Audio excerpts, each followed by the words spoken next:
It is both an old legend. During Prohibition, it was illegal to serve it, so you had to do it on the QT. Sneak out the house, and we all wonder why. And a new sensation. A look to the past. But for some reason or other, these good, fancy hotels in Chicago could get you a bottle of Templeton Rye. And a look to the future.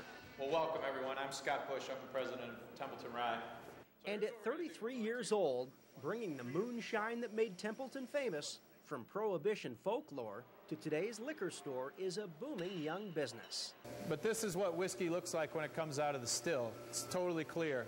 And Bush himself led a sneak peek tour of their brand new expanded distillery. There's kind of three aspects to Templeton Rye. There's the history, there's the recipe, but then there's also the town. An old headline read, "They'll see no more Templeton Rye."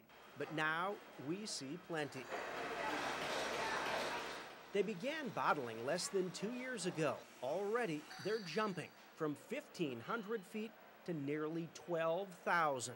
We tried to build something here that would last us for the next 3 to 5 years at least. So while they've added some fancy new equipment, a portion of the labeling is still done the old-fashioned way.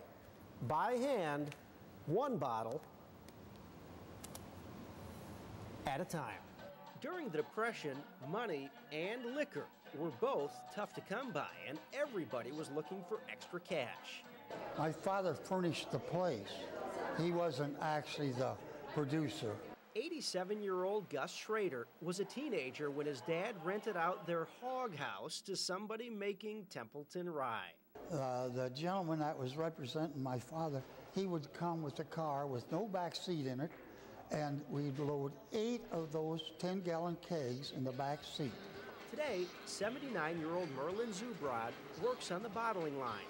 His dad got paid to store whiskey on their family farm. Merlin remembers how one day a cow mysteriously fell into a shallow hole. And here Dad had covered those kegs up with ground and grew grass over it, and the cow fell through. He was out on the farm making Templeton Rye. Lawmakers once approved Prohibition. Today, they approve of Templeton Rye. We always talk about trying to create jobs in rural Iowa, and they're doing it right here in Little Templeton, Iowa. Now a tourist attraction, complete with a tasting room and a place for visitors to buy souvenirs. I don't know if it'd ever be another Jack Daniels, but it sure has got the potential. What if there